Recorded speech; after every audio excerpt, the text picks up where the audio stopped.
Ya, assalamualaikum warahmatullahi wabarakatuh. Waalaikumsalam. Waalaikumsalam warahmatullahi wabarakatuh. Ya, selamat siang ya untuk semuanya. Ini kita sudah masuk ke bab terakhir ini ya tentang difraksi. Jadi mulai pertemuan hari ini sampai minggu depan ya, kita akan membahas tentang difraksi cahaya. Oke ya. Ya, saya langsung aja share screen ya.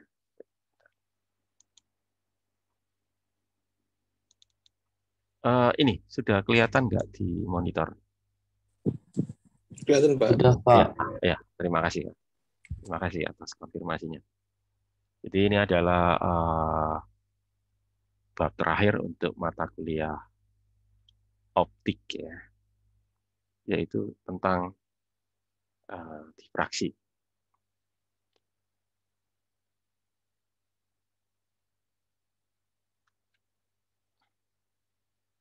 Nah, yang perlu kalian ketahui yaitu difraksi itu apa sebetulnya dia. Mungkin ada yang tahu difraksi itu apa ya? Dulu di SMA apa ya, menjelaskan difraksi atau pengertian dari difraksi itu apa? Di pelajaran SMA dulu ya. Izin menjawab, Pak. Ya, silakan. Nama, sebutkan nama ya. Nama saya Muhammad Oktavian, NRP 043 dari angkatan 2019. 2019, oke. Apa? Jadi difraksi, kalau setahu saya pas waktu dipelajari di SMA itu adalah pembelokan suatu gelombang, Pak. Pembelokan ya. Oke. Jadi ini, oke. Ya, terima kasih atas jawabannya. Kalau kita kemarin sudah bahas apa aja ya. Yang pertama itu superposisi ya. Superposisi itu berarti penjumlahan gelombang ya. Jadi kalau ada lebih dari satu gelombang itu kita jumlahkan, namanya superposisi. Kemudian berikutnya lanjut dengan polarisasi ya. Jadi polarisasi ini berkaitan dengan satu arah getar saja ya. Jadi kan itu jadi berkaitan dengan membuat supaya cahaya itu punya arah satu getar saja. Kan cahaya itu arah getarnya itu kan ya ke segala arah.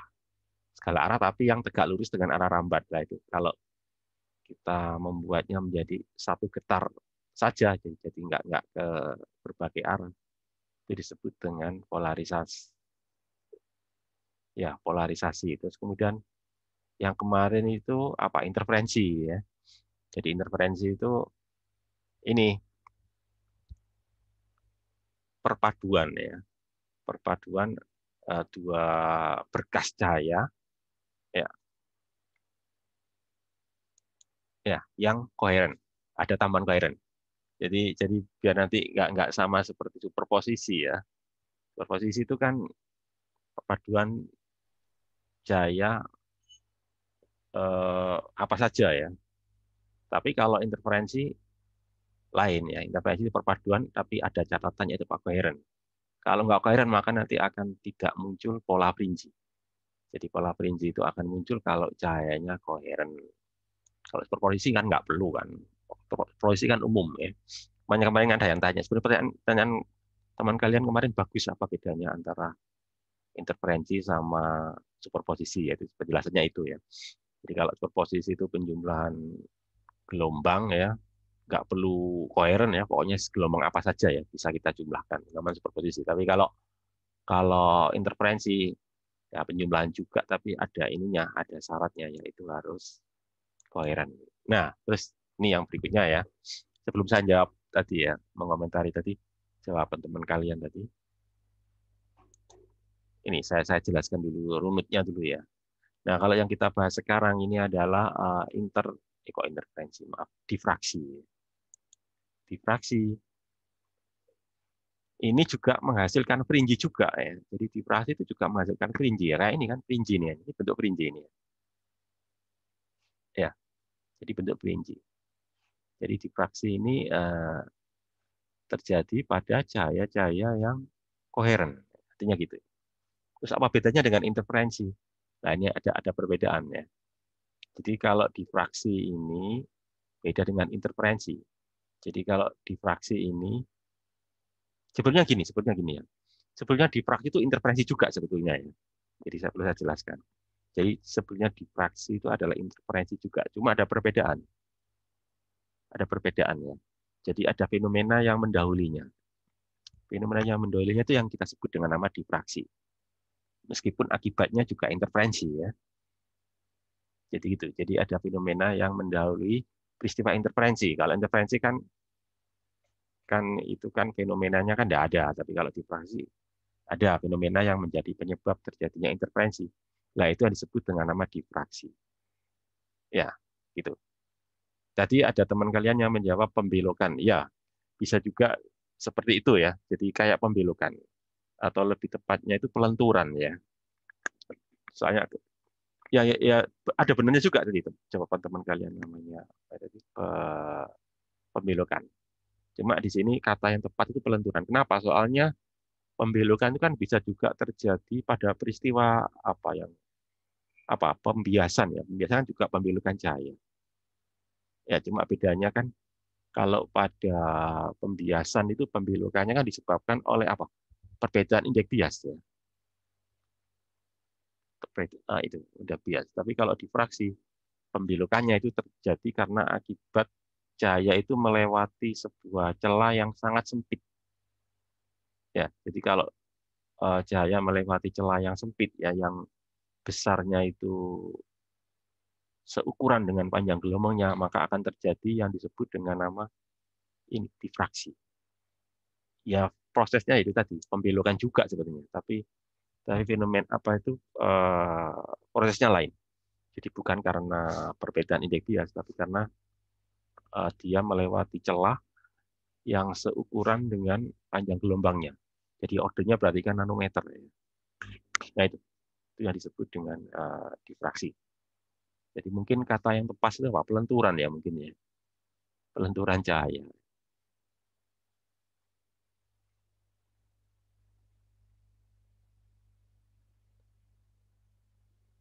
Ya, seperti ini ya. Ini gambar-gambarnya gini kan. Jadi biasanya melewati celah yang sempit, yang seukuran ya, seorder dengan ini panjang gelombangnya. Nah, ini ya. Jadi diffraksi ini,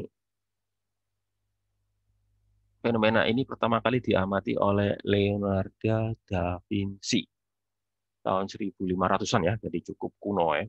Jadi jauh sebelum Newton ya. Studi yang dipublikasikan oleh Francesco Maria Grimaldi tahun 1600. Deviasi cahaya yang merambat. Nah, ini kan tadi ya, pembelokan tadi ya benar. Jadi terjadi pembelokan atau deviasi. Deviasi itu kan ya kayak inilah, terjadi deviasi, terjadi pembelokan ya. Tapi pembelokannya akibat dari ini diffraksi, bukan karena pembiasan.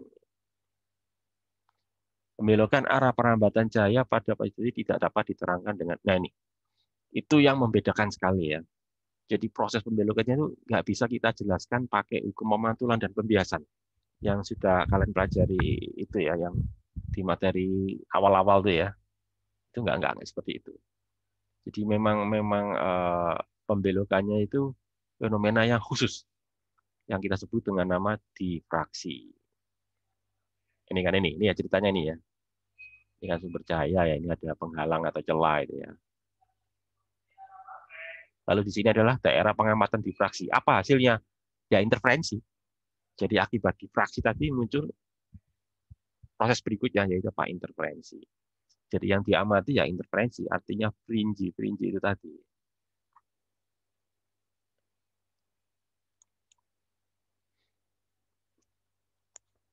Efek diffraksi perlu diperhitungkan pada sistem optik yang terdiri atas lensa, stop, sumber celah, cermin, karena akan mempengaruhi ya ini. Jadi akibat dari difraksi atau pelenturan cahaya nanti akan mengurangi kualitas, ya. Kualitas dari citra yang dihasilkan oleh alat-alat optik, ya, seperti lensa, cermin, ya, sumber celah, stopper, ya. Itu nanti akan mempengaruhi kualitas. Ya, jadi perlu diperhitungkan ya supaya kualitas gambarnya cukup bagus. Nah, terus bagaimana cara menjelaskannya?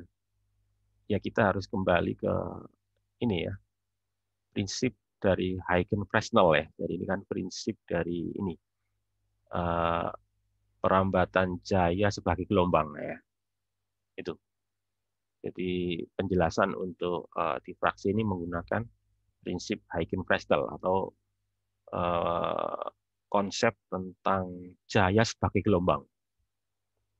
Itu. Jadi nggak bisa pakai hukum pemantulan, hukum pembiasan atau hukum Snellius ya. Nggak bisa. Jadi pakai apa Huygens-Fresnel yang menyatakan bahwa setiap titik pada muka gelombang adalah sumber gelombang sekunder sferis yang berfrekuensi sama dengan gelombang primernya. Nah, itu ya. Itu adalah prinsipnya.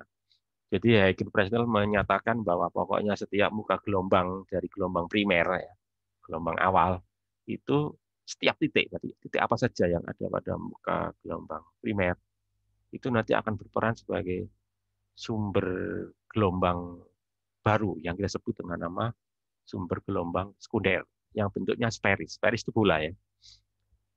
Jadi bola itu artinya dia merambat ke segala arah ya.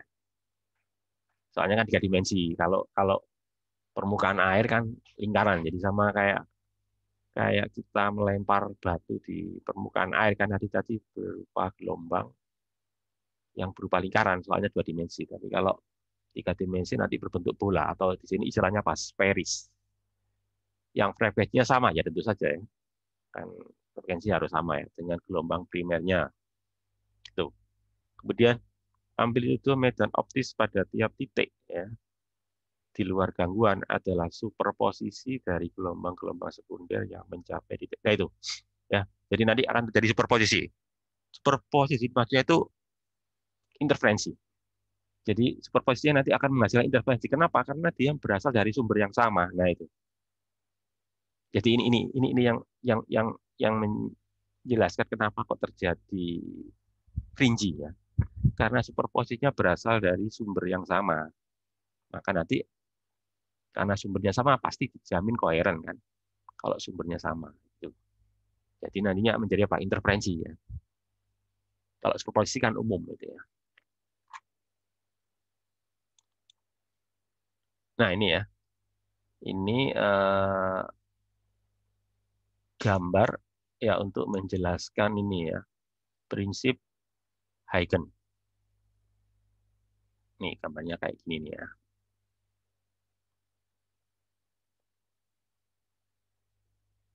Jadi prinsip ini menjelaskan pokoknya ya bahwa apa setiap muka gelombang akan berperan sebagai sumber gelombang sekunder. Ini loh. Jadi kan misalkan ini ya. Ini ya, misalkan ini ya. Ini kan berupa apa ini? Muka gelombang ya, muka gelombang nanti setiap titik-titik yang ada di sini nih ya. Itu nanti setiap titik pada muka gelombang ini akan berperan sebagai apa? Sumber gelombang sekunder ini kan. Ini gelombang sekundernya yang ini loh. Nah, ini gelombang sekundernya nih. Ini kalau ini kan gitu ya nanti kan. Nih ya, ini kan muka gelombangnya. Setiap titik pada muka gelombang nanti akan berperan sebagai gelombang sekunder ini. Ini gelombang sekundernya ini. Nah, ya, jadi kayak ini nih. Ini kan muka gelombang ya. Muka gelombangnya berbentuk sejajar ya. Jadi sinar sejajar. Kalau sinar sejajar kan muka gelombangnya kayak gini. Ini muka gelombang, muka gelombang, muka gelombang ya. Lalu begitu kena penghalang, nah nanti yang muka gelombang yang ini nanti nggak kita tinjau. Jadi yang titik yang melewati, yang terkena pada lubang ini nanti akan berperan sebagai sumber gelombang sekunder. Ini sumber gelombang sekundernya ini. ini oleh apa itu apa sih muka gelombang yang melewati ini celah ini. Nah, celahnya supaya terjadi difraksi ya itu biasanya seorder dengan ini dengan apa ini panjang gelombangnya.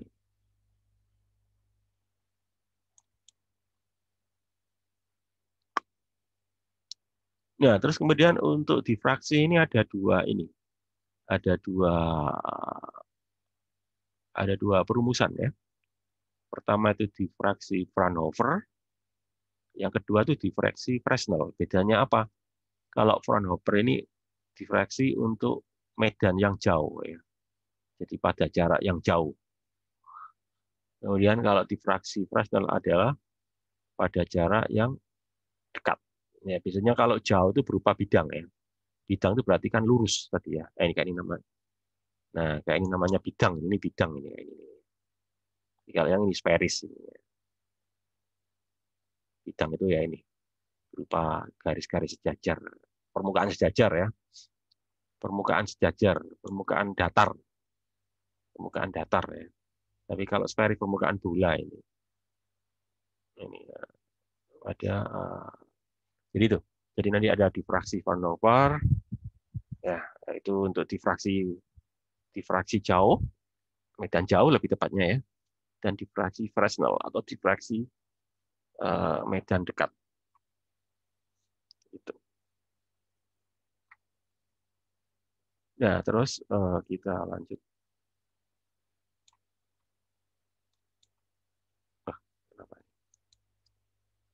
Nah, kita bahas satu-satu ya. Yang pertama yang tadi Fraunhofer ya. Tadi Fraunhofer apa tadi? Jauh ya. Difraksi medan jauh. Fenomena difraksi Fraunhofer dapat dipelajari secara mudah dan sederhana dengan pembahasan berdasarkan pada radiasi sumber garis osilator koheren. Jadi ini ya, ini kan karena medan jauh, ya maka nanti garisnya sejajar. Sejajar itu kan jauh ya. Kalau jauh sejajar. Kalau membentuk apa itu? Membentuk permukaan bola, nanti apa garis-garisnya? Ini istilahnya apa? Konvergen ya. Kalau ini kan sejajar ya. Konvergen berarti mengembang.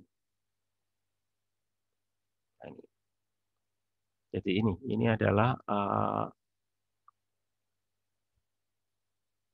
penggambaran ya, penggambaran dari garis dari apa berkas-berkas sinar ya pada peristiwa difraksi Fraunhofer atau difraksi medan jauh sampai N ini ya, ada sampai N berkas ya, R1, R2, R3 hasilnya sampai Rn gitu.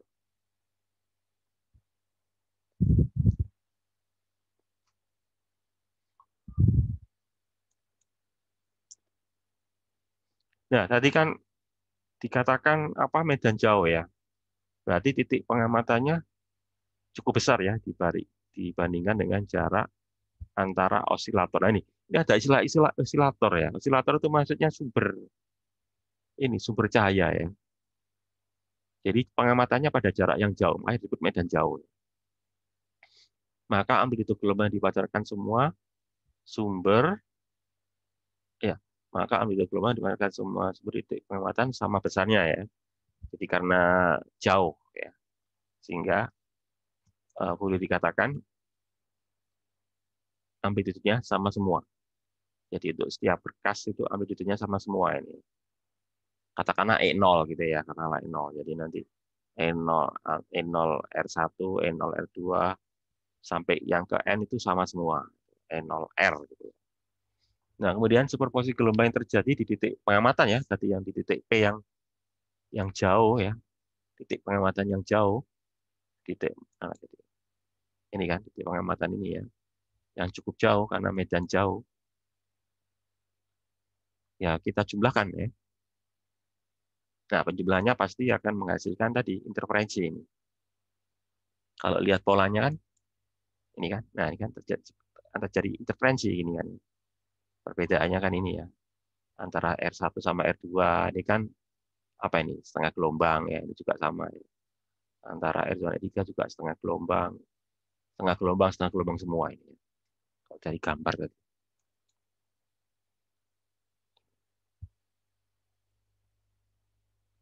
Nah, sama seperti kemarin ya, waktu kita bahas interferensi ya. Jadi ini nanti kalau seperti ini, maka nanti akan timbul interferensi. Kalau bentuk-bentuk apa ini, bentuk berkas-berkasnya seperti ini ya. Ya, menggunakan rumus yang kemarin ya, menggunakan rumus deret geometri itu ya. Maka nanti, nah ini kan, jadi ini kan nanti menghasilkan fringe kalau fungsi seperti ini nanti ya.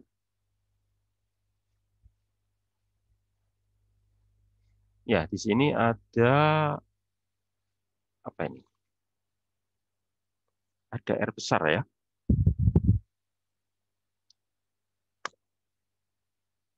R besar itu adalah jarak pusat garis osilator terhadap titik P. Titik P titik pengamatan ya. Jadi R itu nanti setengah N-1 D sin theta ditambah R1 ya. Terus kemudian ini ya, ini hasil penjumlahannya nanti ya. Nah, nanti ini. Ya, ini. Jadi nanti ini kita ganti dengan R ini loh, apa ini? Setengah ini kan. Setengah N dikurangi 1 delta Kronecker ini. Delta Kronecker kan kita ganti kayak kemarin tuh ya. Delta Kronecker kan berkaitan dengan ini, apa itu, beda fase ya, ada dia. Beda fasenya nanti sama dengan ini. D sin theta ini kan, kalau dilihat dari ini tadi ya. Ini dia. Ini kan D ini kan. D, ini tetanya ya. Jadi ini beda fase untuk setiap berkas ini loh. Itu adalah D sin theta, jarak ininya ya.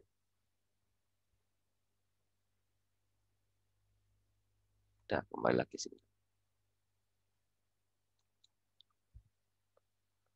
Oh, itu ya. Jadi R itu ini, di mana R ini menyatakan jarak pusat garis osilator terhadap titik P ya. Atau kalau di interferometer itu jarak rinci ke N gitu ya. Itu. Sehingga nanti samaan ini kita tulis jadi gini nanti ya. Samaan medan ininya ya.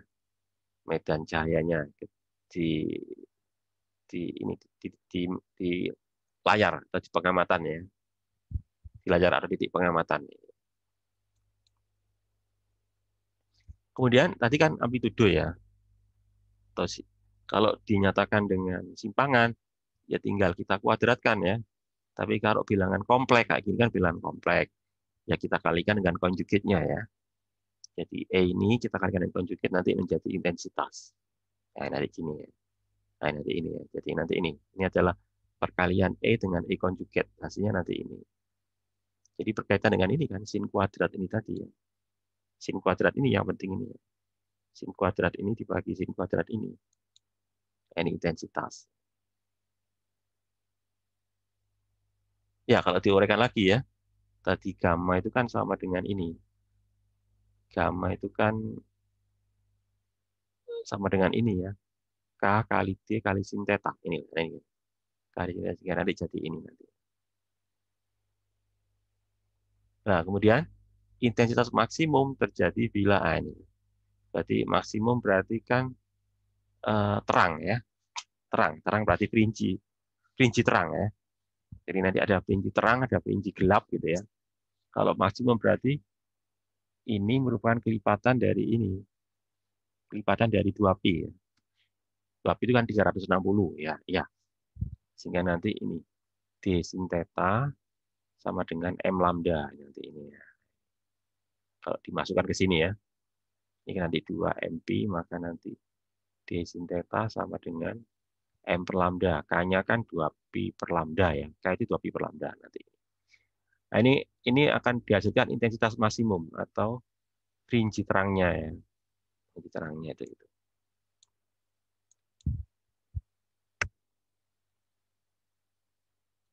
Kemudian berikutnya adalah sederet N sumber osilator koheren dengan jarak antar sumber yang mendekati nol. Maka sumber-sumber ini dapat dianggap sebagai sumber garis. Ya, jadi bisa juga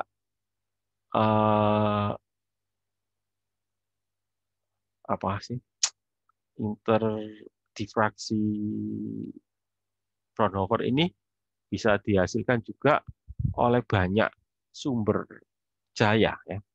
Banyak sumber cahaya, osilator itu sumber cahaya, ya. Tapi yang saling berdekatan, atau di sini dikatakan apa? Mendekati nol, ya. Yang tapi dengan catatan koheren, ya. Satu sumber osilator yang koheren dengan jarak yang koheren, maka sumber ini itu juga akan dihasilkan hal yang sama.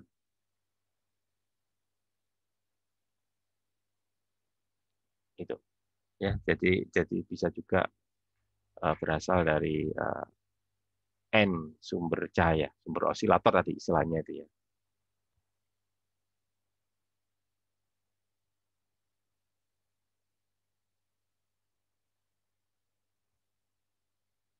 Ya, misalkan ya kayak seperti ini ya.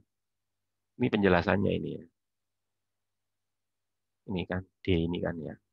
D ini yang kita anggap aja setengah D di bawah, setengah D di atas ini, ya. Ini nanti kita anggap masing-masing ini merupakan sumber-sumber cahaya atau sumber-sumber osilator, ya.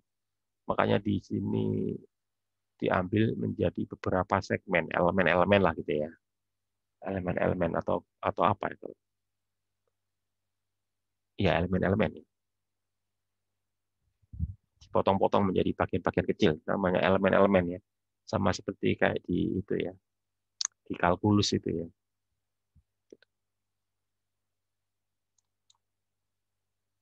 Jadi setiap elemen, atau di sini istilahnya bukan elemen, ya, setiap segmen, ya. Setiap segmen itu nanti akan memancarkan gelombang sferis ini kan. Jadi kan gitu, ya. Karena dia merupakan elemen sekunder, ya. Maka setiap elemen sekunder ini akan memancarkan gelombang yang sferis. Ini satu elemen ini, ya. Sehingga nanti di titik pengamatan P, maka nanti jadinya ini, ya. Jadi gini loh, perbedaan tahu dari mana sferis, ya, ini kan. Soalnya ini ada per R ini loh. Per R itu berarti kan sferis. Nah, itu cirinya gitu. Kalau nggak ada R berarti kan bidang, ya. Jadi misalkan apa? E sama dengan epsilon 0 sin omega T min KL, itu berarti bidang. Tapi di sini ada per R, berarti ini sferis. Cirinya gitu aja deh. Kalau ada apa akar R, berarti nanti namanya silindris. Gitu. Cirinya gitu, ya. Tapi sini kan dibagi R, berarti ini sferis.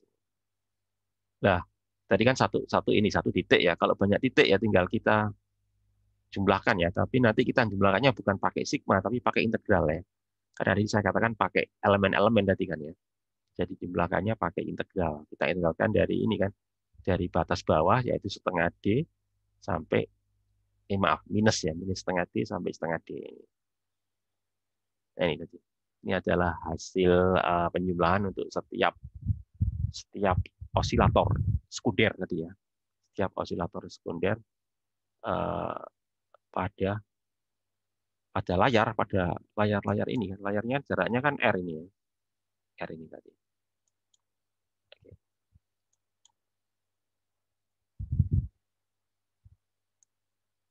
Nah, terus ini apa?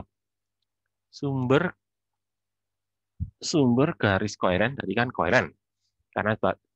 Jadi perlu saya tegaskan, ya, kenapa koheren? Jawabannya adalah karena mereka berasal dari satu sumber cahaya yang sama. Itu, ya. Cuma mereka kan masing-masing masing-masing muka gelombang tadi kan berperan sebagai sumber cahaya sekunder gitu, ya. Ya pasti dijamin koheren. Jarak ini salah kan. Sumber garis koheren jarak antara pusat sumber garis dengan titik pengamatan yang tadi cukup besar tadi, ya, karena Fraunhofer, ya. Ya, yaitu apa? Ini tadi, ya. Karena difraksi Fraunhofer maka jarak R, jarak titik pengamatan, ya, layar maksudnya, ya, itu jauh lebih besar daripada ini D, celahnya tadi, ya. D itu lebar celahnya, ya. Atau bisa juga begini, ya, apa? Ini eta L dibagi R titik P konstan untuk semua segmen. Ya, tadi kan. Tadi sudah dijelaskan bahwa dari banyak sumber itu ya, maka nanti apa itu tadi? Tidak lagi bersifat sferis, tapi berupa garis sejajar ya. Tadi kawan ya, makanya di sini dikatakan apa itu ini per L konstan. Berarti kan kalau konstan berarti kan tidak bergantung sama jarak ya. Berarti kan tidak sferis tapi menjadi apa? Konstan, artinya sejajar atau berupa bidang gitu ya. Nah, nanti jadi ya konstan untuk semua segmen DY. Nanti jadinya ini. Ya. Nah, terus selanjutnya kita lakukan ini bahwa ini ya hubungan antara R sama R. R sama R itu hubungannya di sini nih ya. Nah, ini kan R ini R, ini R ini ya. Nah, ini kan nanti ini ya berupa lingkaran ini ya, jari-jari lingkarannya. Ya R itu kan ini. Kan tidak sama ya. Nanti ini di bawahnya nanti ada sini. Bawahnya ada sini. Nanti kan nggak sama ya. Itu nanti bisa dinyatakan dengan ini deret-deret apa ini? Deret Maclaurin ya, deret Maclaurin. R min Y sin theta dan seterusnya ini ya. Sampai berapa suku terserah mau ambil berapa suku ya. Terus habis itu nilai ini dimasukkan ke sini ya. Nah, ini kebetulan cuma diambil 2 suku saja ya. Cuma diambil 2 suku. Jadi suku pertama dan suku kedua. Suku yang lain dibuang ini ya. Nah, ini nanti ini sehingga nanti nah ini jadinya ya sin kx. Nah, ini nanti ada sin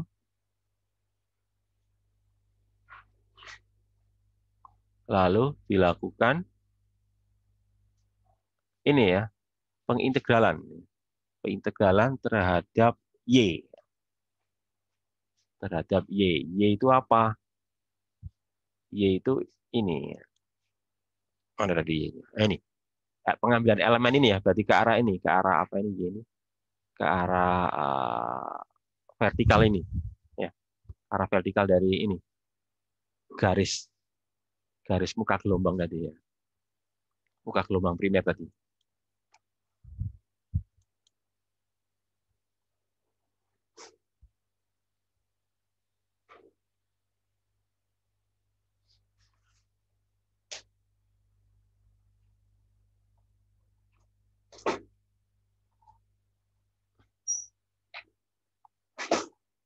Lalu hasil integralnya kita masukkan aja ya.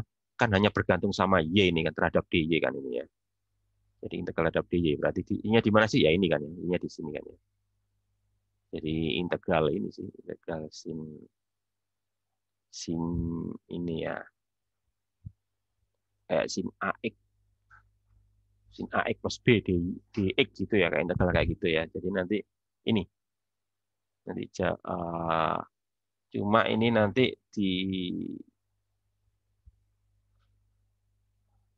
di apa ini dimasukkan ini batasnya ya, batasnya dari apa D setengah D sampai minus setengah D dimasukkan kan, jadi nanti dikurangi yang atas sama dikurangi yang bawah ya. Terus ini tetap ya, ini kan konstanta, sini ini konstanta ini. Kita kan konstanta ya. Jadi nanti hasil integral dari sin ya, integralnya sin gitu kan.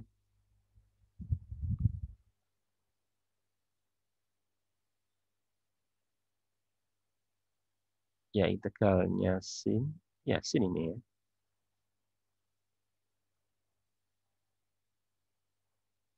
Nanti apa?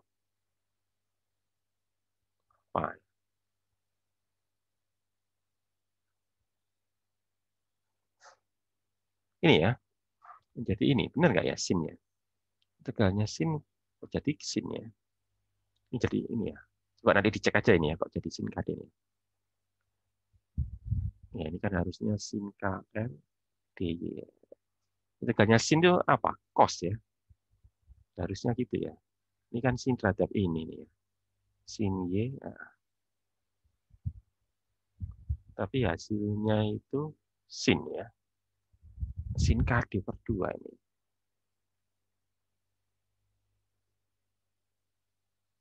Ya coba nanti dicek dulu ini ya. Ini seperti apa. Nah, terus kemudian sin mungkin juga ini dirubah ya, tadinya cos mungkin berikutnya lalu dirubah menjadi sinus itu nanti ya. Karena ada kaitan antara sin sama cos itu ya. Nanti dicek aja ini. Lanjut. Nah, terus kemudian lalu nanti ini ya, KD per 2 sin theta kita sebut dengan beta.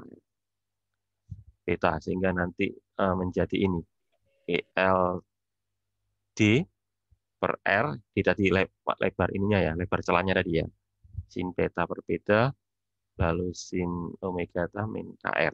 Atau kalau dinyatakan dalam intensitas, ya tinggal dikuadratkan, ya tinggal kita kuadratkan aja ini. Kuadratkan terus di rata-rata ya, ini kan di rata-rata. Rata-rata dari sin kuadrat kan setengah ini. Rata-rata dari ini, sin kuadrat kan setengah. Ini dikuadratkan, ini juga dikuadratkan. Nah, itu. Kemudian sin beta dibagi beta itu disebut dengan nama zing ya. Jadi ini loh, sin beta per beta itu disebut apa? Zing, bacanya zing itu. SINC beta. Zing gitu ya.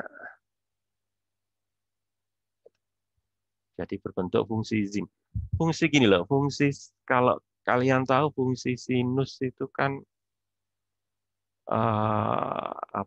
amplitudenya konstan. Nah, kalau fungsi zin itu amplitudenya makin lama makin berkurang, itu ya bedanya ya. Terus saya jelaskan apa sih bedanya antara fungsi sin sama fungsi zing ya. Kalau fungsi sin itu amplitudenya konstan, kalau fungsi zing itu amplitudenya makin ke tepi makin kecil ya. Makin ke tepi makin kecil, itu gambarnya gitulah gambarannya. Jadi itu. Jadi mungkin gambarnya jelas itu di sini nanti ya. Penjelasannya itu di sini. Nah, gini loh. Jadi mungkin yang jelas itu inilah kata lainnya ya. Jadi kalau kita cermati yang tengah ini kan terangnya terang maksimum. Habis itu terangnya makin lama makin mengecil ini. Jadi baik ke tepi kiri maupun ke tepi kanan. Kenapa? Karena ini merupakan fungsi zing ya. Jadi SINC ya. Zing kuadrat ya. Jadi makin ke tepi sana terangnya makin mengecil. Nah, kayak inilah ini kan. Ini kan terang banget, makin sana makin mengecil terangnya ya. Makin ke sana atau ke sana juga. Disebut dengan nama fungsi zing. Kayak gitu ya. Nah, ini adalah untuk hasil dari difraksi Fraunhofer ya. Difraksi dari Fraunhofer ya. Ini ya. Jadi difraksi Fraunhofer itu adalah ini intensitas pusat ya dikalikan fungsi zing ya. Zing.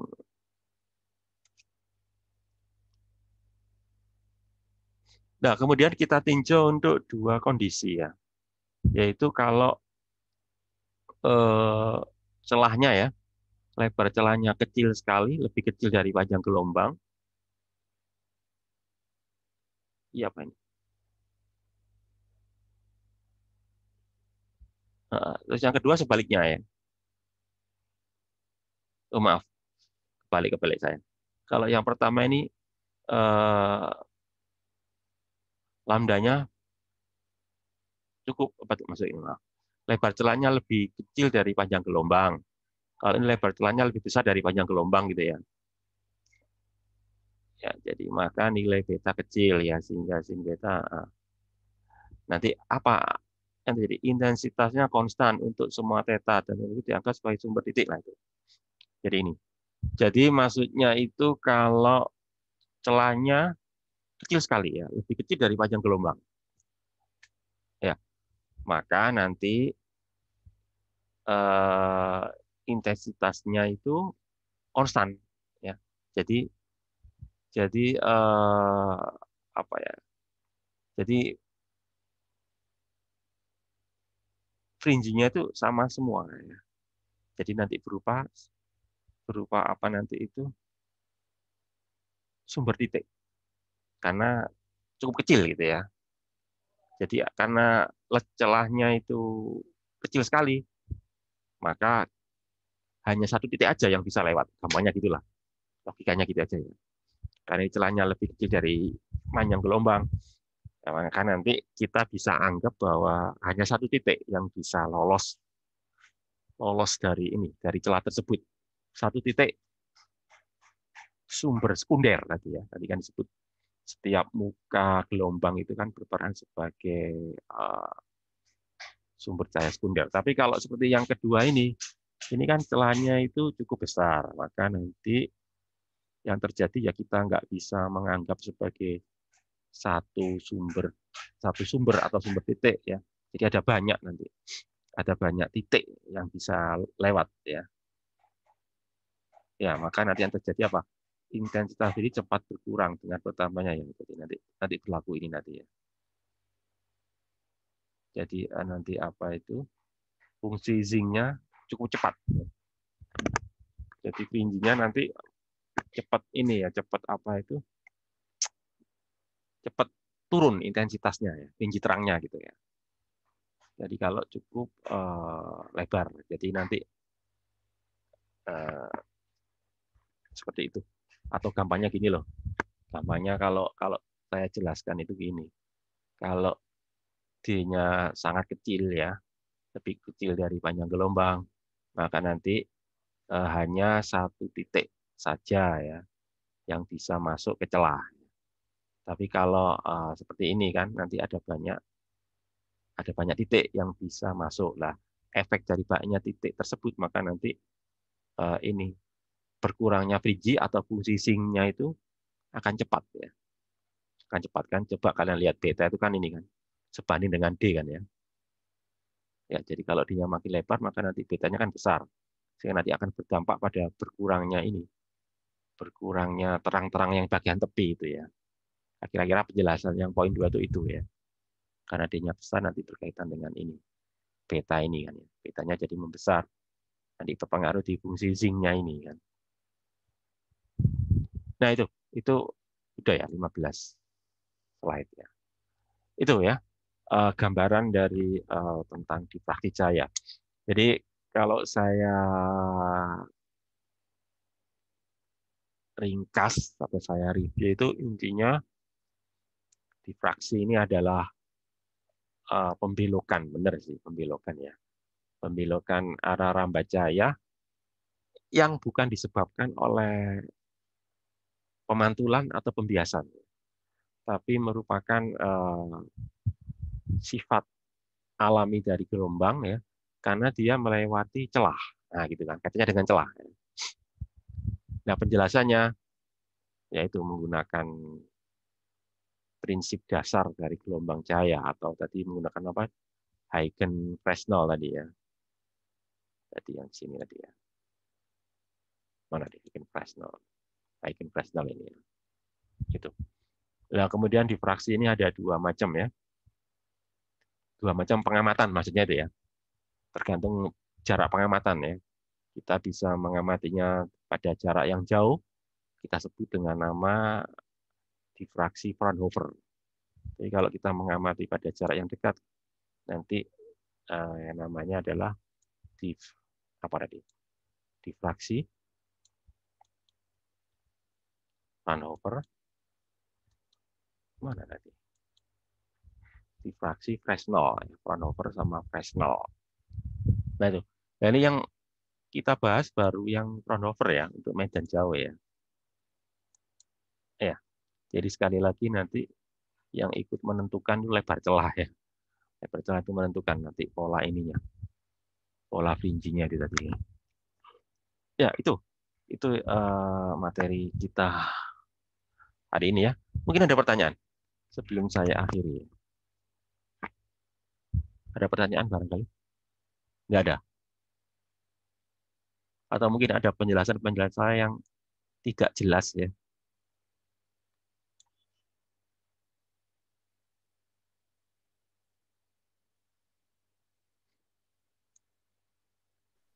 Belum ada, Pak. Gimana? Nggak Belum ada? ada. Oke ya, terima kasih. Kalau tidak ada ya saya akhiri aja. Assalamualaikum warahmatullahi wabarakatuh. Waalaikumsalam warahmatullahi wabarakatuh. Waalaikumsalam warahmatullahi wabarakatuh. Jangan lupa absen ya, absennya ya. Absennya Iya, Pak. Bapak. atau Ya, ya atau Pak. oke, jangan lupa absen pokoknya. Ya udah, assalamualaikum Makasih, warahmatullahi wabarakatuh. Pak. Waalaikumsalam warahmatullahi wabarakatuh.